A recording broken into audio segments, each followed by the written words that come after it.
David James Kennedy, bonjour. Bonjour. Vous êtes pharmacien et l'auteur de ce premier roman, Ressac, un polar, un coup d'essai, un coup de maître. Merci, c'est gentil. Voilà, c'est vrai, beaucoup de succès, ce premier roman. On va feuilleter les pages avec vous dans quelques instants. Vous avez choisi un hôpital militaire pour situer l'intrigue de votre roman, Ressac, sorti aux éditions du Fleuve Noir. Un premier roman, on a envie de dire, pourquoi vous n'avez pas commencé à écrire plus tôt? Parce que c'est vraiment un véritable succès, ce premier roman, ce premier polar. Merci à vous. Alors j'ai commencé à écrire tôt en fait, mais ça m'a pris beaucoup de temps de l'écrire. J'ai une formation scientifique à la base et il a fallu que j'acquière un peu les ficelles du métier. Ça n'a pas toujours été évident, voilà. Mais bon, je me suis vraiment acharné sur cette histoire-là. C'est celle qui me plaisait vraiment.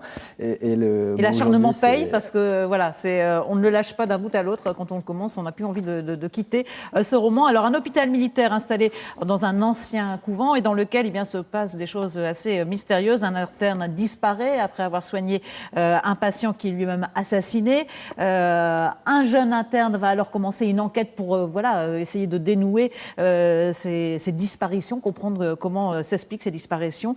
Et c'est vrai que là, le roman ne nous lâche plus. On est vraiment pris du début jusqu'à la fin.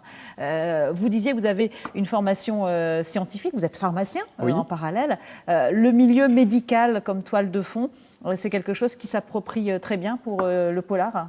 Oui, je pense tout à fait. Les gens aiment beaucoup le milieu médical et parce que, bon, d'abord, c'est un milieu que je connais, donc c'était plus facile pour moi d'écrire sur cette zone-là.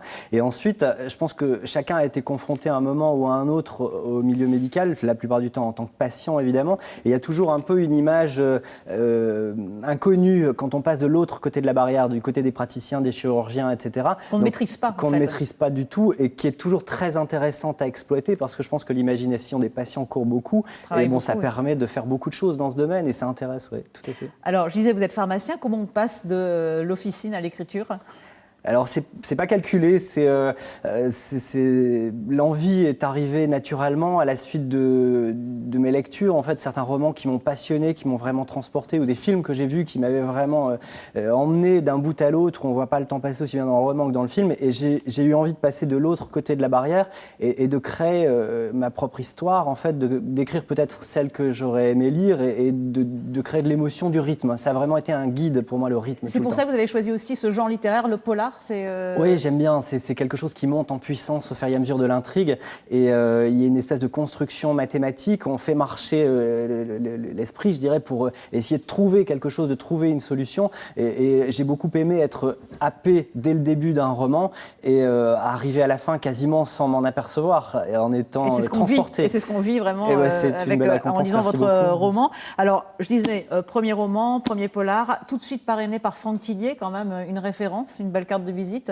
Un cadeau royal, ça a été vraiment un vrai cadeau. Comment s'est fait la rencontre avec Franck Thillier ? On s'est rencontrés il y a quelques années au Salon du Polar de Lens. Franck était déjà là pour dédicacer ses romans. Et moi, j'y étais en tant que visiteur. Et puis, on s'est revus et on avait bien accroché. On s'est revus assez régulièrement. Et quand mon roman a été terminé, il a accepté de lire le manuscrit. Le manuscrit lui a plu et puis c'est parti de là. Vous vous différenciez néanmoins quand même de Franck Thillier par rapport à votre style. Comment vous vous situez par rapport à lui ? Plutôt l'univers dans lequel on écrit. Bon, mon univers est peut-être moins noir pour certains des romans de Franck. Après, Franck a une faculté pour un esprit de synthèse quand même extraordinaire et puis une faculté pour mener l'intrigue, l'enquête et construire ces enquêtes. Et il y a beaucoup de travail derrière. Donc, là, c'est un vrai guide, c'est une référence, je pense, pour tout auteur. Et c'est un maître dans l'univers. Ça donne confiance pour la suite, parce qu'on espère qu'il y aura d'autres romans. Il y a beaucoup de retours, d'aller-retour entre le passé et le présent dans Ressac. C'est aussi pour ajouter effectivement au mystère le fait de repartir sur le passé. Oui, le passé, c'est quelque chose qui m'intéresse. Parfois, la nostalgie des moments passés, sans être du tout avoir envie d'y retourner. Mais on aimerait tous revivre certains moments. Et ensuite, le passé a quelque chose d'inaccessible. C'est révolu. Donc, pour accéder au passé, il va falloir faire marcher son esprit ou chercher. En tout cas, il y a vraiment moyen, matière à créer une intrigue sur le passé avec quelque chose d'inaccessible qui sera beaucoup plus ésotérique que quelque chose qui se passe que dans le présent.